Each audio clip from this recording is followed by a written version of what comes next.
Meskipun sudah mendekati fajar, langit masih gelap, terutama karena kabut tebal yang langka menyelimuti, menutupi pegunungan dan hutan. Semuanya putih pekat dan tidak ada yang bisa dilihat. Ini sudah merupakan suasana yang menegangkan. Jeritan tiba-tiba pemuda itu pada saat ini langsung membuat saraf orang-orang yang tegang menjadi tidak tertahankan. Tiba-tiba terdengar suara teriakan. Beberapa orang yang datang keluar gerbong, dua di antaranya ketakutan hingga mundur, hampir duduk di tanah, dan mau tak mau ikut berteriak, dipenuhi rasa takut. "Kenapa kau berteriak seperti hantu? Apa kau ingin membuat orang mati ketakutan?" Zhou Chuan memelototi. Ia juga sangat ketakutan. Bulu kuduk di lehernya berdiri. "Apa yang kau lihat?" tanya Chu Fang. Ia berjalan bersama Zhou Chuan, sedikit jauh dari orang-orang itu. Kabut tebal menyebar, dan orang-orang tidak terlihat dari jarak beberapa meter. Gigi orang itu gemetar. Bibirnya bergetar ketakutan. Ia menunjuk ke udara. Kakinya tidak bisa dikendalikan. Ia ingin mundur, tetapi malah kaku di sana. "Ada gumpalan bayangan hitam di sana, aku melihatnya. Apa itu?" Dua orang yang ketakutan sebelumnya, kini juga mendongak. Suara mereka bergetar seperti orang itu. Kemudian tubuh mereka terhuyung-huyung, mundur dengan cepat. Gemetar ketakutan. Pada saat ini, di dalam kereta tidak bisa tenang. Orang-orang mendengar suara di luar. Beberapa wanita langsung berteriak dalam kekacauan. Tempat ini dulunya adalah medan pertempuran kuno, yang konon banyak orang meninggal di sana. Sekarang diselimuti kabut tebal, dan alat komunikasi entah mengapa kehilangan kontak dengan dunia luar. Bagaimana mungkin tidak membuat orang merinding? Beberapa orang berteriak karena ketakutan. Belum melihat dengan jelas, kenapa berteriak. "Apa yang menakutkan?" Chu Fang berteriak. Ia berjalan bersama Zhou Chuan. Dalam samar-samar, mereka melihat gumpalan bayangan hitam tergantung di udara, sangat kabur, terhalang oleh kabut, tidak bisa dilihat dengan jelas. Sebuah teriakan kembali terdengar. Itu berasal dari mulut orang yang tadi berteriak. Ia adalah yang paling dekat dengan bayangan hitam di udara, tepat di bawahnya secara vertikal. Ia tidak bisa mengendalikan diri dan jatuh terduduk di tanah. Ia berguling dan merangkak, seolah-olah mengalami ketakutan paling mengerikan. "Darah, darah, aku melihatnya." Sebelumnya kakinya kaku. Sekarang, setelah rangsangan yang hebat, ia akhirnya bisa bergerak. Ia merangkak dan berguling, melarikan diri dari sana. "Ya ampun, ada darah di wajahmu." Dua orang yang tidak jauh dari dia melihat darah di wajahnya dan ikut takut. Tempat ini sangat aneh, membuat kulit kepala mereka merinding hingga hampir pecah. "Bukan darahku. Itu dari sana."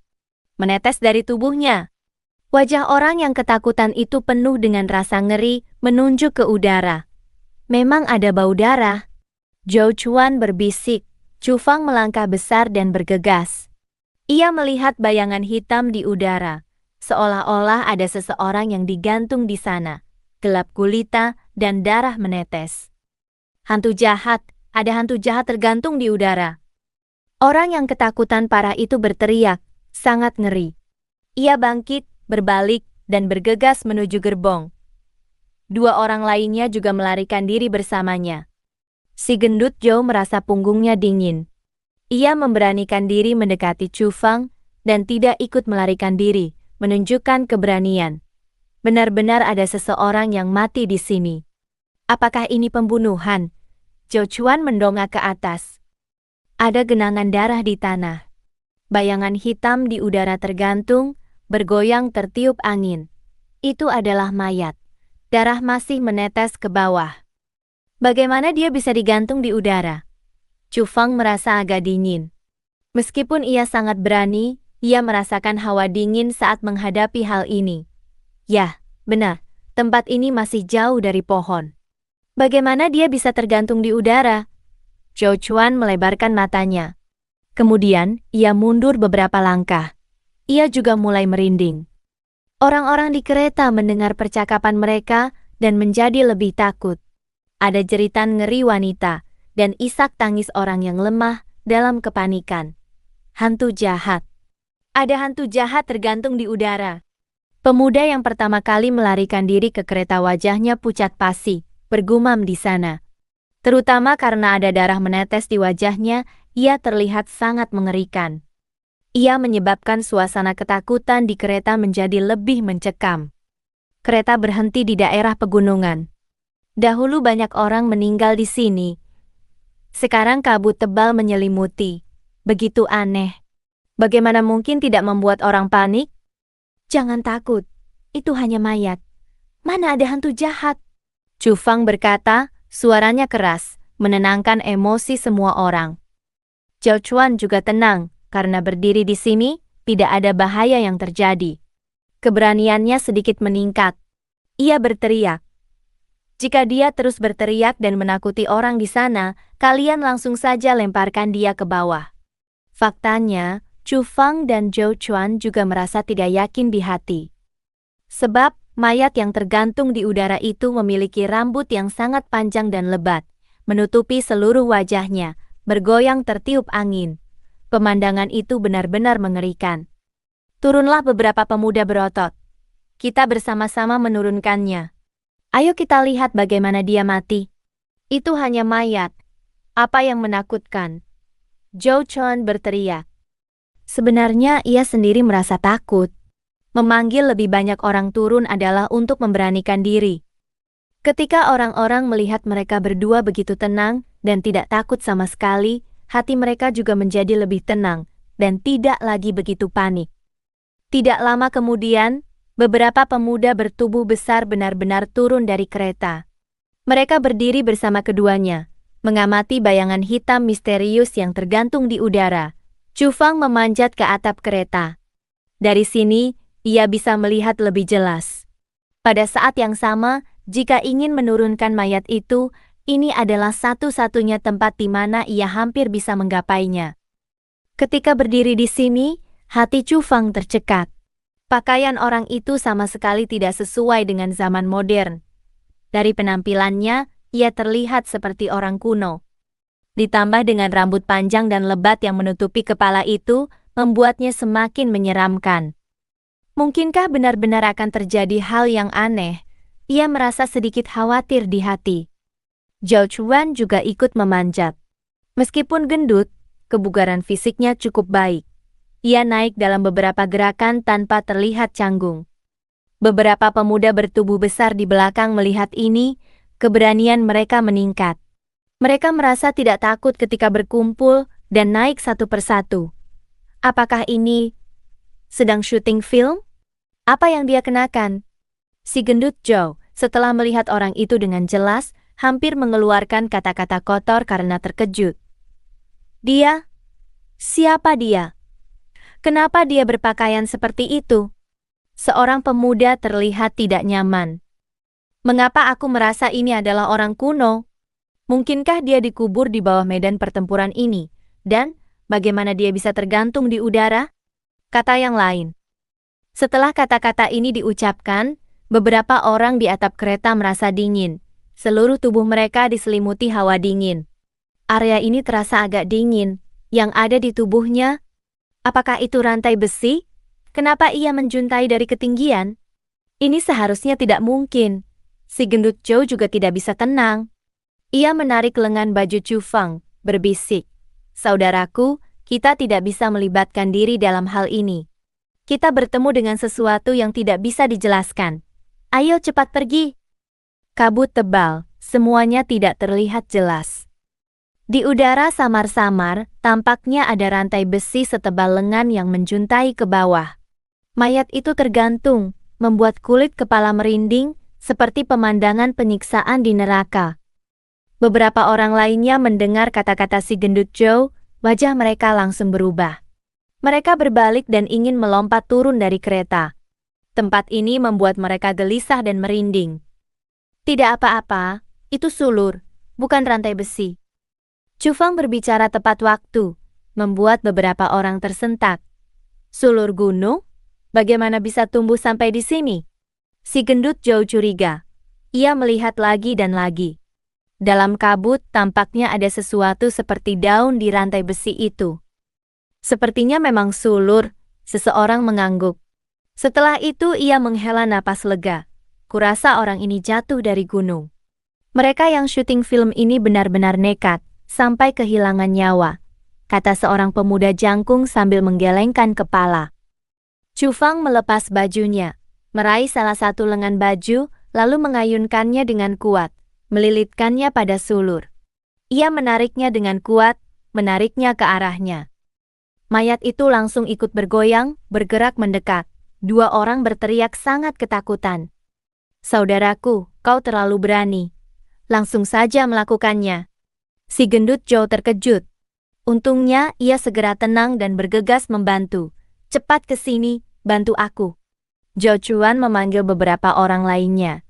Orang-orang itu dengan enggan berjalan mendekat. Mereka benar-benar tidak mau menyentuh mayat itu. Chu Fang terkejut, karena saat menarik sulur itu, ia melihat sebuah benda, kuno dan mengejutkan. Itu adalah pedang pendek, berwarna hitam pekat, tanpa kilau cemerlang, seperti terbuat dari emas hitam. Mayat itu menggenggamnya di tangan, tidak melepaskannya hingga mati. Mereka melepaskan sulur yang melilit dan menurunkan mayat itu. "Ada pedang juga?" Beberapa orang terkejut. Chu Fang membuka paksa tangan orang itu, mengambil pedang pendek emas hitam itu di tangan. Ia sangat terkejut di hati. Pedang ini panjangnya hanya sekitar 30 cm, tetapi sangat berat. "Biar kulihat si gendut Zhou mengambilnya. Tangannya gemetar. Ia hampir menjatuhkan pedang hitam itu. Ia berseru, "Mengapa begitu berat?" Beberapa orang lainnya agak jijik, tidak mau menyentuh pedang itu. Mereka sedang mengamati mayat. "Ayo kita letakkan dia di tanah." Zhou Chuan menyerahkan pedang pendek itu kepada Chu Fang, lalu memanggil beberapa orang lainnya, bersama-sama memindahkan mayat itu. Tidak lama kemudian, beberapa orang di gerbong keluar. Mereka mengelilingi mayat di tanah. Mereka semua merasa ketakutan tetapi juga bingung. Ini adalah pria tinggi, pakaiannya sama sekali tidak sesuai dengan zaman ini. Pada saat yang sama, lukanya sangat mematikan. Ada lubang darah di dadanya yang tembus dari depan ke belakang, seukuran kepalan tangan. Darah masih menetes belum mengering. Ini seperti ditusuk oleh benda tajam yang tebal.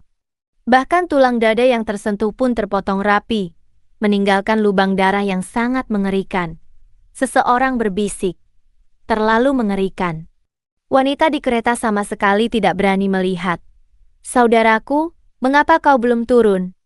Zhou Chuan bingung, berteriak kepada Chu Fang di atap kereta. Chu Fang melambai padanya, menyuruhnya naik. Si gendut Zhou kembali naik ke atap kereta, lalu mengikuti Chu Fang, berjalan maju di sepanjang atap kereta. "Lihat!" Chu Fang menunjuk dengan jari. Di udara ada sulur-sulur setebal pergelangan tangan yang menjuntai ke bawah. Sedikit meraih, sudah bisa menyentuhnya. Mengapa ada begitu banyak sulur gunung? Mereka tumbuh sampai di sini. Jika terus begini, kereta tidak akan bisa melewati tempat ini, gumam Zhou Chuan. Ini tidak terlihat seperti sulur gunung, karena ketika kereta berhenti kemarin, aku melihat pegunungan di kedua sisi masih jauh dari sini. Sulur gunung tidak mungkin menjuntai ke bawah seperti ini, kata Chu Fang. Ia mendongak ke langit. Zhou Chuan langsung melebarkan matanya. Wajahnya terkejut. Berkata, "Bukan sulur gunung. Jangan-jangan itu menjuntai dari langit." Ia mendongak dengan cepat, melihat ke atas seperti Chu Fang. Namun, kabut terlalu tebal, putih pekat, tidak ada yang bisa dilihat. Chu Fang memegang pedang pendek emas hitam itu, menyingkirkan sulur yang menjuntai terlalu rendah. Ia menginjak atap kereta, terus berjalan maju.